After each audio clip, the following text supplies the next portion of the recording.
How on earth do you get rid of Hamas, which most people agree has to happen, without doing what Israel's currently doing? I mean, obviously it's horrendous, the civilian casualties. Obviously it's horrendous that Gaza has a particularly high volume of children. It's heartbreaking, it's terrible, it's awful. But how else do you get rid of Hamas? By talking, Piers. To Hamas? But Hamas? Of course you have to. Of course you don't. You don't want to, but you're going to have to. We didn't talk to ISIS. We didn't talk to Al-Qaeda. And we know what happened in Afghanistan. No, actually, with ISIS, we wiped them out pretty much. And we did it, unfortunately, the way the Israelis are doing it.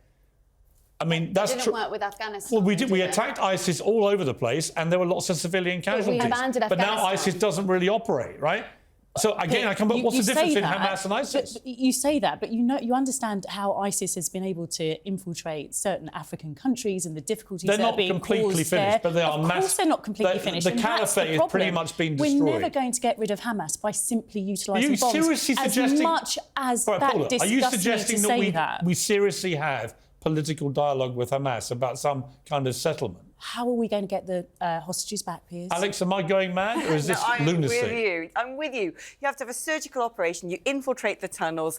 You wipe out as many of the tunnels as possible. You try and find your hostages. And when you come across someone who's ISIS, you arrest them, you interview them, you get information out of them, you do whatever you can, and you have to wipe them out. Look, there's no point being tolerant to the what you're absolute saying intolerance. shouldn't be done. What I'm suggesting is there's one thing about negotiating with Palestinian authorities, but the problem is Hamas has killed most of them as well. You just can't. I mean, actually, you can sometimes, right? And we do. And I think it's naive to suggest that we don't. But you can't. We do negotiate with terrorists. ISIS and now Hamas, when they have a nihilistic view, which means eradicating everyone that they oppose completely, which is what Hamas want to do to Jewish people and Israel. When that is their mission statement, there is no negotiation to be had. And they've now shown what they will do if given the chance. And they said last week through their spokesman, if we can do it again and again and again, that's what we'll do. You cannot negotiate with these people. Accepting that premise for one moment, then accepting that you might storm the tunnels and destroy the tunnels. What about the Israeli hostages that are there? What are you going to tell to the families? Hamas should release the hostages. But then you've got to talk to them, Piers. We're going round in circles. You've got to have an open dialogue with them, haven't you? I'm talking about a peace settlement. There is no dialogue to be done on the peace settlement.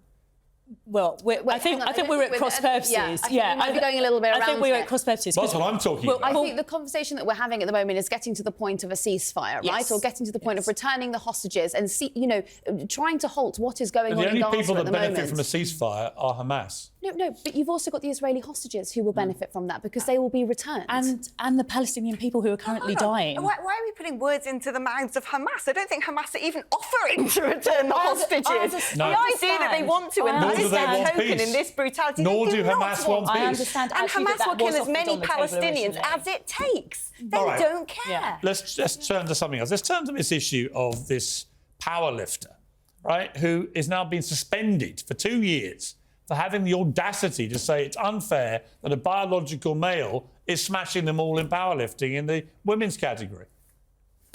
I actually don't know the details of the story, Piers. I've got to be really honest with you. I mean, on the face of it, look, I think if you are a trans athlete and you have been allowed to compete in that arena, I can see why you would. Why should a biological woman who cries foul about this and says, as it is, it's a biological male competing as a trans athlete, why is she being suspended? But if they've been allowed by the board to compete... No, why is she being suspended? The actual woman in the situation. Well, I don't know. Huh?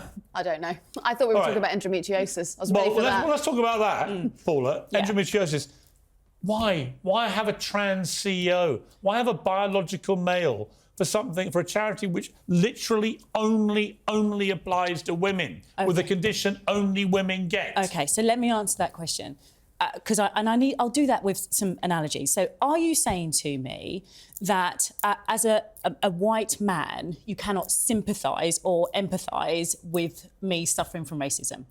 are you saying to me that because you're a man, you shouldn't be able to treat me as a doctor for endometriosis, or you shouldn't be able to campaign on my behalf, or if I had no, I'm cancer saying if of you're the running a womb, charity, you have to be So you're going to campaign for me passionately, push my cause, but Alex, you shouldn't be able. But Alex, my question Piers, would be, Piers, you're cutting me off. Are you saying that that's wrong? I'm asking Alex to answer the question.